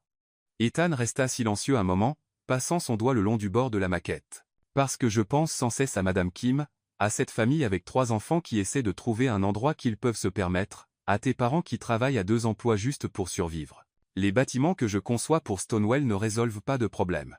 Ils créent juste des moyens plus coûteux de vivre. Sarah étudia son profil. Alors pourquoi ne pas changer ça? Parce que je suis une seule personne contre tout un conseil d'administration, des actionnaires, et un héritage familial qui construit le même type de projet depuis 50 ans. Et si tu n'étais pas seul? Ethan se tourna pour la regarder. Que veux-tu dire? Sarah prit une profonde inspiration, les pièces d'une idée impossible s'assemblant dans son esprit. Et si tu avais un partenaire? Quelqu'un qui comprend les besoins de la communauté, qui pourrait t'aider à concevoir des bâtiments qui servent réellement les gens qui y vivent. Tu as les ressources, les connexions, les connaissances en affaires. J'ai les connexions communautaires, la compréhension de ce dont les familles de travailleurs ont réellement besoin, les compétences en design pour rendre ça beau et fonctionnel. Elle désigna l'atelier autour d'eux. Cet endroit prouve que tu es sérieux à ce sujet. Ces maquettes prouvent que tu as la vision. Ce n'est pas si simple. Pourquoi pas? Pourquoi doit-ce être compliqué? La voix de Sarah se raffermit alors que l'idée prenait forme. Commence. Petit. Trouve un projet, prouve que le concept fonctionne. Construis à partir de là. Montre à ta famille et à ton conseil que le développement axé sur la communauté peut être rentable et durable. Et tu serais prête à faire ça avec moi, même après aujourd'hui, après les gros titres et le gâchis que j'ai fait de ta vie? Sarah regarda de nouveau autour de l'atelier, les rêves rendus tangibles en bois et en carton, la preuve du désir sincère d'Ethan d'utiliser son privilège pour quelque chose de significatif. J'ai quitté mon travail aujourd'hui, dit-elle doucement. Quoi? Michael voulait que j'utilise notre. Peu importe ce que c'est pour obtenir un contrat avec Stonewall Enterprises. Quand j'ai refusé, il a pratiquement menacé ma carrière. Sarah haussa les épaules. Alors, j'ai quitté, envoyé ma lettre de démission, et je suis parti. Sarah, je suis tellement désolé. Ne le sois pas. Tu m'as rendu service. Ce travail tuait mon âme. De toute façon, Michael avait raison sur une chose, cependant. Je veux travailler sur des projets plus grands, plus importants. Des projets qui comptent. Elle prit une petite maquette d'un centre communautaire, admirant la manière dont le design intégrait la lumière naturelle et les espaces flexibles. Mais je veux le faire correctement, avec quelqu'un qui comprend que les bâtiments ne sont pas juste des structures. Ce sont des endroits où les gens vivent leur vie, élèvent leurs enfants, construisent leurs rêves. Ethan la regardait avec une expression qu'elle ne pouvait pas tout à fait déchiffrer. Tu es sérieuse à ce sujet? Mortellement sérieuse. Mais j'ai des conditions. Non me laisse. Partenariat égal. Pas toi qui finance mes designs. Pas moi qui décore tes bâtiments. Un vrai partenariat, où nous avons tous les deux un droit de parole égal dans chaque décision, c'est fait. En commence petit. On prouve le concept avant d'essayer de changer le monde. D'accord. Et on fait ça correctement. Pas de raccourcis, pas de compromis sur la qualité ou l'apport de la communauté parce que c'est plus facile ou moins cher. Binzoa. Sarah reposa la maquette et se tourna pour lui faire face pleinement. Et plus de secrets. Si nous allons être partenaires, j'ai besoin de savoir que tu es engagé dans ça, pas juste en train de jouer jusqu'à ce que tu t'ennuies. Je suis engagé, dit Ethan, et l'intensité dans sa voix la fit le croire. Ces maquettes, cet atelier, j'y travaille depuis 3 ans, Sarah, bien avant de te rencontrer, tu ne m'as pas donné l'idée. Tu m'as donné le courage de la poursuivre réellement. Que veux-tu dire? Je veux dire, te voir te battre pour ton art, te voir travailler à 2 emplois pour soutenir tes rêves, apprendre ce que ça signifie de se soucier vraiment de quelque chose au-delà des marges bénéficiaires. Ça m'a fait réaliser que je me cachais de ce que je veux vraiment parce que j'avais peur de décevoir ma famille. Et maintenant j'ai plus peur de me décevoir moi-même, de gaspiller les opportunités que j'ai parce que j'avais trop peur de prendre des risques. Il se tenait dans l'atelier, entouré de rêves rendus manifestes, et Sarah sentit quelque chose changer dans sa poitrine. Ce n'était plus le prince gâté du Penthouse. C'était quelqu'un qui avait trouvé son but et était assez courageux pour le poursuivre. Il y a autre chose, dit Ethan doucement. Quelque chose que j'ai besoin de te dire avant d'aller plus loin. Le cœur de Sarah se serra. Quoi? Je suis amoureux de toi. Les mots flottaient dans l'air entre eux, bruts, honnêtes et terrifiants. Ethan, je sais que le timing est terrible.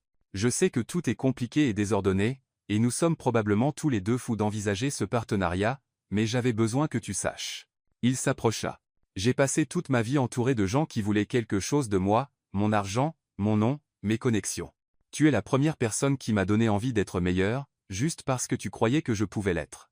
Tu ne peux pas m'aimer, dit Sarah faiblement. Tu me connais à peine. Je sais que tu as sacrifié ton samedi pour montrer à un garçon riche gâté à quoi ressemble la vraie vie. Je sais que tu as défendu la porcelaine de Madame Kim comme si c'était une œuvre d'art inestimable. Je sais que tu as quitté ton travail plutôt que de compromettre tes principes. Je sais que tu vois des possibilités là où d'autres voient des problèmes. Ce ne sont que des choses que j'ai faites. Ce sont qui tu es. Ethan tendit la main pour toucher doucement son visage. Et qui tu es, c'est quelqu'un dont je veux passer le reste de ma vie à apprendre. Sarah ferma les yeux, s'appuyant sur son toucher malgré chaque pensée rationnelle dans sa tête. C'est faux. Complètement fou. Nous venons de mondes totalement différents. Alors nous construirons un nouveau monde ensemble. Ta famille me détestera. Eh bien, ils devront s'habituer à la déception. Les médias nous déchireront. Qu'ils essaient. Sarah ouvrit les yeux et se retrouva noyée dans l'ambre. Et si nous échouons? Et si le partenariat ne fonctionne pas? Et si nous ne pouvons pas rendre l'entreprise durable? Et si? Ethan la fit taire avec un baiser qui avait le goût de la possibilité et le sentiment de rentrer chez soi. Quand ils se séparèrent, ils respiraient tous les deux fort. Et si nous réussissons? Murmura-t-il contre ses lèvres. Et si nous construisons quelque chose de beau ensemble? Et si nous prouvons que l'amour, les affaires et le changement du monde peuvent tous coexister? C'est ce que tu penses que nous faisons? Changer le monde? Je pense que nous changeons nos mondes, et peut-être, si nous sommes très chanceux, très prudents et très courageux, nous changerons les mondes de quelques autres personnes en chemin. Sarah regarda une dernière fois autour de l'atelier, l'épreuve de rêve prenant forme, la preuve que parfois les contes de fées pouvaient être construits à partir de papier à plan et d'espoir. Ok, dit-elle. Ok, soyons partenaires. Construisons de beaux bâtiments pour de vraies personnes. Prouvons que le développement axé sur la communauté peut fonctionner. Elle sourit. Et voyons ce qui se passe quand une fille du Texas et un prince de Manhattan décident d'écrire leur propre fin. Le sourire d'Ethan en réponse était plus brillant que toutes les lumières de son pantouse. Marché conclu, dit-il, et l'embrassa de nouveau. 6 mois plus tard, l'inauguration du centre communautaire d'East Harlem n'avait rien à voir avec la cérémonie de coupe de ruban typique de Stonewall Enterprises. Pas de politiciens ni de photographes de la haute société, pas de champagne ni de canapé de designer. À la place, il y avait des familles du quartier, des enfants courant autour de la nouvelle aire de jeu, des seniors découvrant le laboratoire informatique, et des adolescents, revendiquant déjà leur territoire dans le centre pour adolescents. Sarah se tenait avec Ethan et Javier, qui était devenu leur entrepreneur de référence pour les projets communautaires, regardant Madame Kim enseigner un cours de poterie dans la salle d'art et de métier. Regarde ça, dit Javier, souriant. Elle a la moitié du quartier là, dedans à faire des cendriers. Ce ne sont pas des cendriers, corrigea Sarah. Ce sont des pièces d'art fonctionnelles. Même chose. Le projet avait été leur pilote. Un centre communautaire construit en partenariat avec les résidents locaux, conçu pour répondre aux besoins réels de la communauté plutôt qu'aux fantasmes des cabinets d'architecture. Cela avait pris 6 mois, 3 audiences publiques, d'innombrables sessions d'apport communautaire, et plus de café qu'aucun humain ne devrait consommer dans une vie. Cela avait aussi été rentable. Le Times veut faire un article de suivi, dit Ethan, montrant son téléphone à Sarah, sur le succès du développement centré sur la communauté. Vas-tu le faire? Seulement si tu le fais avec moi. Nous sommes partenaires. Souviens-toi. Il y a 6 mois. Le mot partenaire ne s'appliquait qu'à leur relation d'affaires. Mais quelque part entre les réunions communautaires, les sessions de conception tardive et l'apprentissage de naviguer dans l'attention médiatique qui venait avec le fait de sortir avec un Stonewall, cela s'était étendu à tout le reste. En parlant de partenaires, Emily apparut à leur côté, souriant comme si elle avait gagné à la loterie. J'ai des nouvelles. Bonnes ou mauvaises nouvelles? Demanda Sarah. Les meilleures nouvelles. La firme de Michael Carter vient de perdre le comte Thompson. Apparemment, le client a décidé qu'il voulait un design authentique, axé sur la communauté plutôt que l'esthétique corporative sans âme. Le sourire d'Emily s'élargit. Devine qui ils ont embauché à la place? Sarah et Ethan échangèrent un regard. Leur firme, Stonewall & Lopez Community Design, recevait beaucoup d'appels récemment de clients qui voulaient quelque chose de différent de l'approche corporative habituelle. On va avoir besoin de plus de personnel, dit Ethan. Déjà sur le coup, répondit Sarah. J'ai contacté quelques anciens camarades de Parson. Il s'avère que beaucoup de designers talentueux en ont marre de rendre les maisons des riches encore plus grandes. Un groupe d'enfants passa en courant, poursuivant un ballon de football vers le nouveau terrain derrière le centre. L'un d'eux, Liam, le petit de 3 ans du déménagement, repéra Ethan et courut vers lui. Monsieur Ethan, viens voir ce que j'ai fait en cours de poterie. Ethan se laissa entraîner par une petite main, et Sarah le regarda partir avec un sourire qui ressemblait à du soleil. Tu sais, dit Emily pensivement, il y a 6 mois, si quelqu'un m'avait dit que tu finirais dans une relation avec un milliardaire, à gérer une entreprise prospère, et réellement heureuse, j'aurais suggéré une thérapie. Et maintenant? Maintenant, je pense à demander à Javier s'il a des cousins célibataires. Emily, quoi? Tu ne peux pas être la seule à avoir une fin de conte de fées. Sarah rit, mais son attention fut attirée par une silhouette familière qui s'approchait, une femme en tailleur élégant qui semblait distinctement déplacée parmi la foule de l'inauguration du centre communautaire. Mademoiselle Lopez, la femme tendit une main parfaitement manucurée. Je suis Hélène Stonewall, la mère d'Ethan. L'estomac de Sarah se noua. Elle redoutait cette rencontre depuis des mois, malgré les assurances d'Ethan que sa famille finirait par l'accepter. Madame Stonewall, ravie de vous rencontrer. Je voulais voir ce projet de mes propres yeux, dit Hélène, regardant autour du centre communautaire animé, pour comprendre ce qui a captivé l'attention de mon fils si complètement. Et qu'en pensez-vous? Hélène resta silencieuse un moment, observant un groupe d'adolescents collaborer sur une fresque dans le couloir principal. Je pense, dit-elle enfin, que je n'ai pas vu Ethan aussi passionné par quelque chose depuis qu'il avait 8 ans et qu'il avait décidé de concevoir une cabane dans les arbres qui pourrait accueillir tous les chats errants de Manhattan. A-t-il réussi? Il a dessiné des plans incroyablement détaillés et les a présentés au bureau de l'urbanisme. Le sourire d'Hélène était affectueux. Ils ont été très polis pour expliquer les lois de zonage à un enfant de 8 ans. Certaines choses ne changent jamais. Non, en effet, il a toujours voulu construire des choses qui comptent. Je pense que nous avons juste oublié d'écouter ce qui comptait pour lui. Elles restèrent dans un silence confortable, regardant Ethan émerger de la salle de poterie, couvert d'argile et souriant comme s'il avait découvert un trésor enfoui. « Mademoiselle Lopez, dit Hélène doucement, je vous dois des excuses. Pourquoi? Pour avoir supposé que vous étiez juste une autre jeune femme intéressée par la fortune de mon fils. Pour ne pas avoir reconnu que vous étiez exactement ce dont il avait besoin, quelqu'un qui a vu son potentiel plutôt que son portefeuille. » Sarah sentit des larmes lui piquer les yeux. « Madame Stonewall-Hélène, s'il vous plaît. Nous allons être une famille après tout. » « Vraiment ?» Hélène désigna Ethan, qui aidait maintenant Liam à laver l'argile de ses mains tout en expliquant les bases de la cuisson de la céramique à un public fasciné de 6 ans. « Regardez-le, dit-elle doucement. Je ne l'ai pas vu aussi heureux, aussi lui-même, depuis qu'il était enfant. Quoi que vous ayez fait, quoi que vous lui ayez montré, cela a ramené le fils que je pensais avoir perdu dans les salles de conseil et les attentes. Il s'est ramené lui-même. Je n'ai fait que l'encourager un peu. Ne diminuez pas ce que vous avez fait. » L'étang qui organisait des fêtes pour éviter de penser à sa vie n'aurait pas conçu cet endroit, n'aurait pas lutté contre le conseil pour le financer, n'aurait pas passé 6 mois à écouter les apports de la communauté et à réviser les designs. La voix d'Hélène se réchauffa. « Vous n'avez pas seulement sauvé mon fils d'une vie qu'il ne voulait pas. Vous l'avez aidé à construire la vie qu'il voulait. » Avant que Sarah ne puisse répondre, Ethan apparut à leur côté, ayant échappé à son petit fan club. « Maman, dit-il. Surprise et méfiance dans la voix, je ne m'attendais pas à te voir ici. Je voulais voir sur quoi tu travaillais. » Hélène regarda une dernière fois autour du centre. « C'est remarquable. Ethan.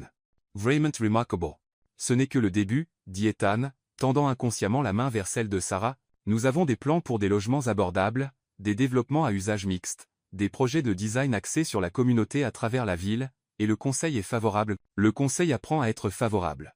La rentabilité aide à cela. Et là il mérite. Ça aide toujours. Eh bien, je devrais vous laisser retourner à votre célébration d'ouverture, mais Ethan, ton père et moi aimerions dîner avec toi et Sarah la semaine prochaine, si vous êtes libre. Vous voulez dîner avec nous?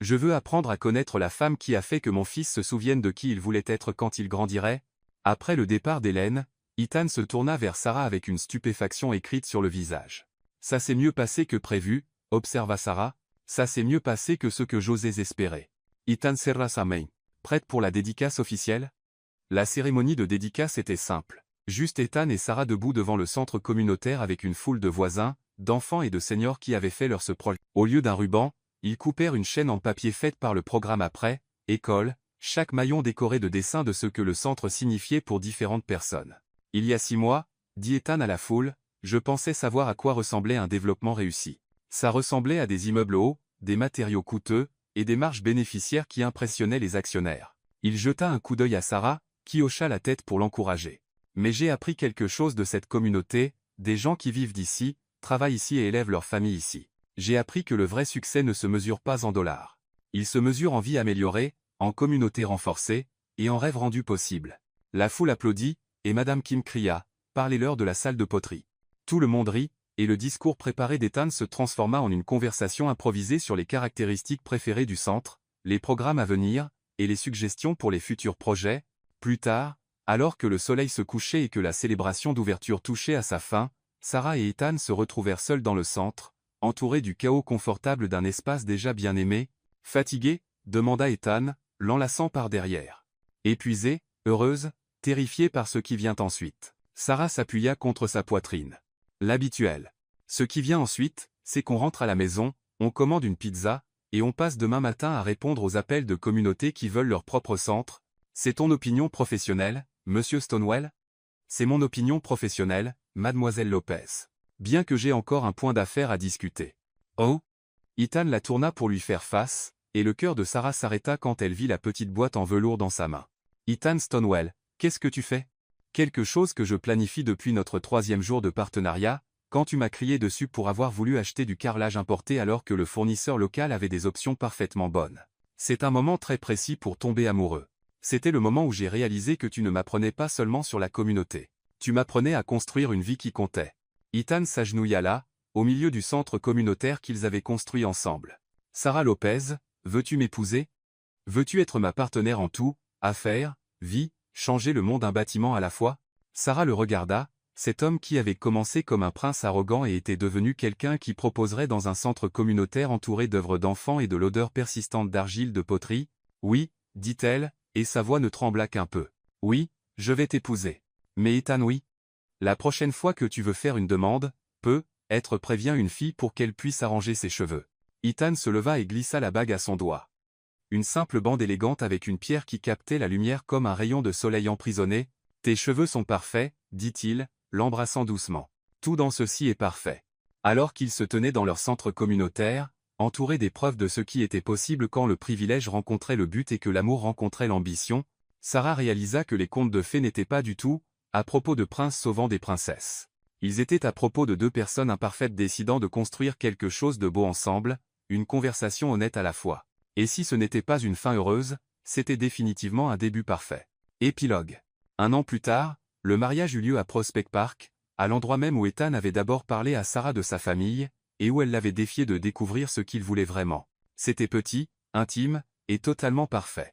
Un mélange de la famille texane de Sarah, des parents de la côte est d'Ethan, et de la communauté qu'ils avaient construite ensemble à New York.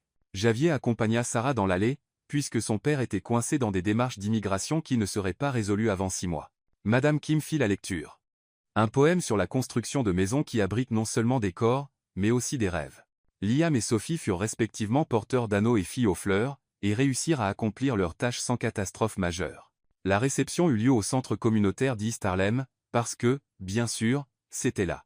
Hélène Stonewell dansa avec Javier tout en débattant des subtilités du développement durable. Emily attrapa le bouquet et le tendit immédiatement à Diego, qui rougit furieusement et marmonna quelque chose sur le fait de ne pas être prêt pour ce genre de pression. Les parents de Sarah, qui avaient enfin reçu leur visa, passèrent la soirée complètement charmés par tous ceux qu'ils rencontrèrent, déclarant que leur fille avait trouvé un homme bien qui comprenait la valeur du travail acharné.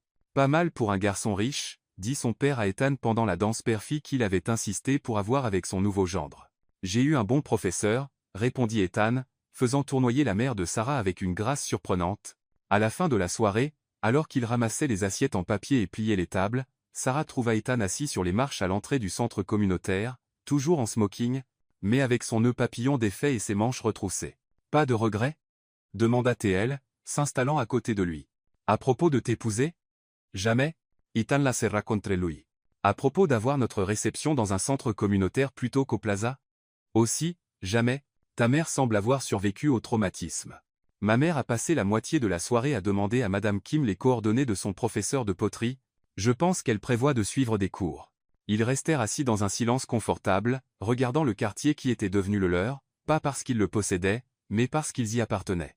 À quoi y penses-tu? Demanda Sarah. Au dessin. Ce que tu m'as montré de quand tu avais 8 ans, l'appartement de rêve pour ta mère. Ethan se tourna pour la regarder. On devrait faire ça. Faire quoi? Concevoir des maisons de rêve.